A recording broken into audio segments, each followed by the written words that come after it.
Islam Slimani, pilier de la sélection algérienne, très investi dans sa sélection, fait partie des meilleurs buteurs de l'histoire des Fennecs algériens, s'est exprimé sur la binationalité, sujet récurrent dans l'after. Campo, K-A-M-P-O. KMPO. Produit par excellent Adriano Recchia, ancien de la maison. Eh bien, écoute, qu'on félicite. Absolument.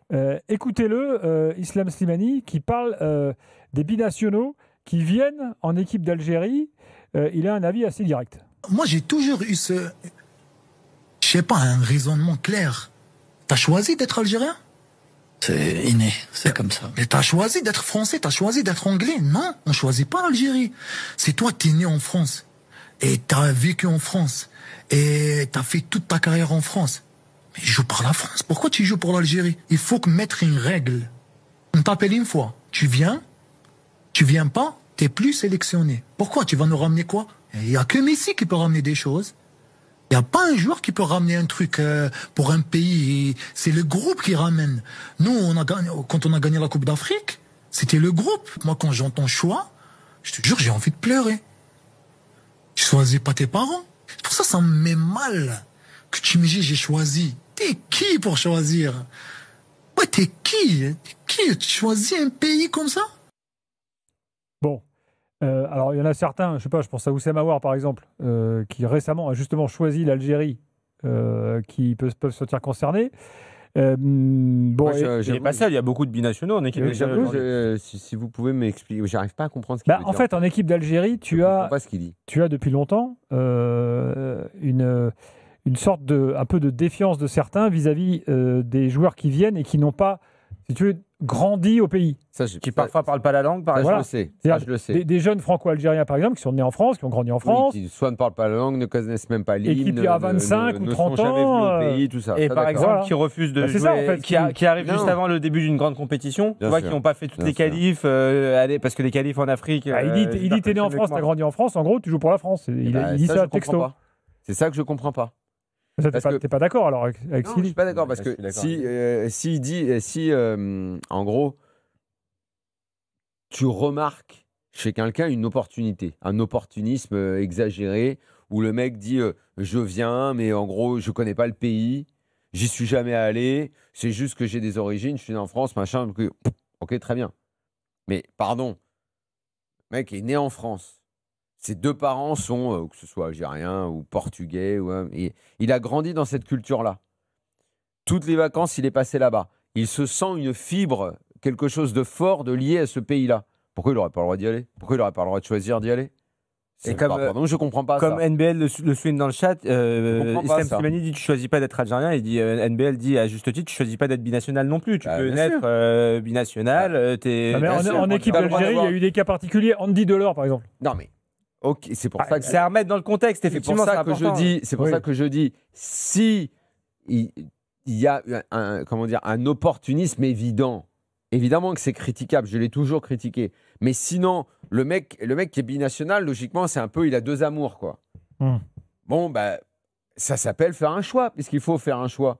N'importe quel binational, il comprend ça. Il comprend qu'il a deux cultures, deux pays, et que il peut se sentir très attaché. Enfin, moi, je sais pas, vous êtes pas binational. Moi, je suis binational. Je termine juste avec Damien est un cas intéressant. Moi, je suis le premier cas que donne Daniel. Je ne connaissais pas l'hymne, j'étais jamais allé au pays. En Pologne, en l'occurrence. Et ma grand-mère avait les papiers. Et donc, moi, on est venu, on m'a démarché pour ce qu'il appelle lui. Qu'est-ce que tu vas apporter à mon équipe? Et moi, c'est ce qu'on est venu me chercher. On m'a vendu ça. On m'a dit, nous, on a besoin de joueurs de l'extérieur qui jouent dans des grands championnats pour pouvoir apporter un plus à notre équipe. Voilà comment moi j'ai été démarché. Après, derrière, j'y vois forcément une opportunité de jouer une grande compétition et je m'en suis jamais caché. Point barre. Mais je l'ai joué aussi parce que ma grand-mère elle m'en a parlé quand j'étais petit. Elle me faisait écouter de la musique polonaise. J'ai mangé de la bouffe polonaise et ça ne m'empêchait pas de ne pas croire que mon sang était un peu polonais aussi. Donc voilà. Après, moi, ce que je ne comprends pas dans l'extrait, c'est que j'ai l'impression qu'il se contredit en fait dans l'extrait. Mais je suis d'accord, c'est pour ça que je ne comprenais pas. Parce que sur la première intention, il dit c'est pas un choix, d'accord. Mais après, il dit ok, si on t'a proposé et que tu viens pas, tu viens plus alors. Voilà. C'est pour ça qu'il n'est pas clair son discours. Mais moi, je trouve en revanche cette partie-là de l'interview intéressante. Donc moi, je suis d'accord avec lui quand il dit derrière, parce que je crois qu'on l'a pas entendu. Il dit parce je l'ai écouté tout en entier et il dit Moi, j'aimerais qu'on mette une règle là-dessus. Voilà. Il a dit ça, il dit, il le dit dedans. Et il dit, mais moi, je veux on la connaît. Le problème, c'est que pour des arrangements qui... Non, mais ça veut dire que là, il jette une pierre dans le jardin des dirigeants. Mais c'est ça, la faute, elle a plus à la fédération qu'aux joueurs, parce que c'est eux qui les rappellent à plusieurs reprises. On le sait qu'il y a des arrangements, on le sait que même là, puisqu'il faut parler, si on parle que de la fédé algérienne, on le sait que pendant des années, il y a eu cette mode, c'est pas une mode, une vraie tendance du président de la fédé algérienne qui essayait d'élargir le mode de recrutement pour faire revenir le plus possible de binationaux, et que sous pression de pas mal de pays africains, on avait demandé à la FIFA de reculer l'âge d'appel possible, et que même si tu avais joué dans les sélections de jeunes, on pouvait être rappelé. Oui. C'est le fameux arrêté qui a été initié par le président de la fédé algérienne, Raoul Rawa. Voilà, c'était ça. Ouais. Donc, on peut trouver par certains aspects éminemment critiquables, mais Laporte, moi je me souviens, je l'ai raconté 1000 fois, mais l'interview d'Abdou Diallo, donc l'ancien joueur du PSG, qui un jour dit écoute, moi j'ai vraiment grandi avec les deux cultures. C'était Sénégal en l'occurrence. Voilà. Et l'équipe de France, j'ai senti qu'à un moment, de toute façon, la porte, elle ne s'ouvrirait jamais. Pourquoi? Pour vivre une Coupe du Monde, sachant que c'était également quelque part mon pays, puisque j'y allais, j'avais de la famille là-bas et tout. Pourquoi je n'aurais pas pu aller? Et pourquoi même je n'aurais pas pu... Parce qu'il avait joué dans les sélections de jeunes avec la France. Pourquoi je n'aurais pas le droit d'aimer deux pays? Puisqu'il se trouve que les binationaux, c'est ça. Les binationaux, c'est ça. Enfin, moi, je suis binational. Et en plus, généralement, les secondes générations sont très bizarrement, il faudrait des études là-dessus, plus attachés au pays d'origine que ceux qui ont immigré en premier. Un peu bizarre, mais voilà, mon fils, puisqu'il faisait tennis et qu'il a fait sport-études, machin, tout ça, il disait tout le temps, à moi, Coupe Davis, je jouerai pour l'Italie. C'est vrai, tu as été formé par la France, tu joues là et tout. Il dit, ah ouais, mais bon, voilà, on y est tout le temps. Les binationaux, c'est ça, tu sais jamais comment ils basculent dans leur tête. Ils basculent, tu as deux amours, tu t'essayes de ces deux pays, et il peut y avoir de l'opportunisme, mais la façon dont Slimani parle, il est très radical. Non, moi, justement, sur Direct Studio, il y a pas dénoncer un opportunisme, oui. Ok, tu peux dénoncer un opportunisme. C'est ça, sur Direct Studio, il y a beaucoup de messages qui reviennent et qui disent Slimani s'exprime mal, Ukito notamment, qui dit dans l'entretien, il dit que les binationaux honnêtes, entre guillemets, sont les bienvenus, ceux qui sont ouverts.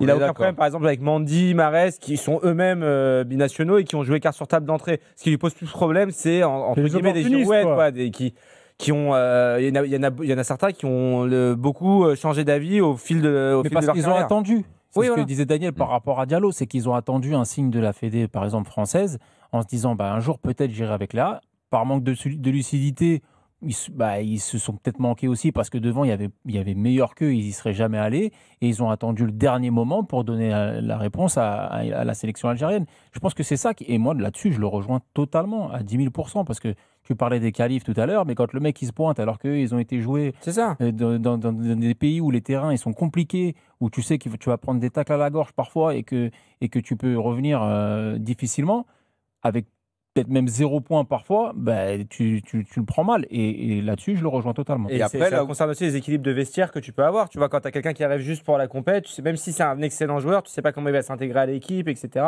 C'est des problématiques à prendre en compte. Et c'est vrai que moi, j'étais plutôt pour qu'on décide assez vite. Mais après, je reviens toujours à l'exemple de Diallo. Pourquoi on lui aurait refusé à 25 ans de dire, écoute, il n'y a rien qui s'est proposé, le Sénégal revient, pourquoi j'irai pas? Je me sens attaché à ce pays, pourquoi j'irais pas? Sur le côté choisir assez vite, tu te souviens, on était au Maroc l'année dernière et Walid Regragui nous avait dit que la stratégie de la Fédé marocaine, c'était d'essayer justement d'attirer les joueurs de plus en plus jeunes. C'est différent, c'est la démarche, elle est dans l'autre sens, c'est les séduire très vite. Voilà, exactement. Les faire basculer très vite en disant, et c'est une stratégie offensive que le Maroc a développée et que l'Algérie a également développée, notamment Belmadi avait voulu. C'est un scouting important, parce que d'aller chercher des gamins de 16-17 ans qui sont possiblement, en tout cas, sélectionnables pour leur pays d'origine. Il faut aller chercher très très loin. Parfois, s'ils jouent en 17 nationaux en France, il faut aussi que tu aies des hommes sur le terrain. La dimension. En Tunisie, on a parlé avec Slim Ben Othman sur le cas Hannibal Mejbri notamment. Exactement, ils le font très tôt. Le Maroc aussi a une stratégie très claire en la matière. Oui, mais la stratégie, elle ne peut pas non plus consister à faire basculer quelqu'un qui... parce que là, pour le coup, là, je rejoins Slimani.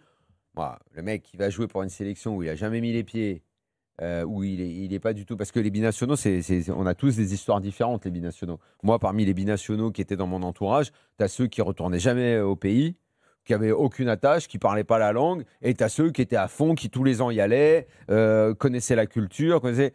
Le gars qui y va sans rien connaître. Moi, je me souviens, Algérie, la première polémique à ce sujet, je me souviens, elle m'avait marqué, c'est un article dans Le Monde en 2010, pendant la Coupe du Monde, où les gens en Algérie disaient il y en a marre des mecs qui viennent et qui se croient tout permis parce qu'ils ont grandi en France ou en Ligue 1 et tout, et ils ne parlent pas la langue, ils ne connaissent même pas l'hymne. Et moi, j'avais trouvé que les Algériens qui disaient ça, parce qu'il y avait certains médias qui s'étaient un peu élevés contre ça, après, ça a beaucoup changé, notamment Belmadi avait vraiment misé sur l'attachement.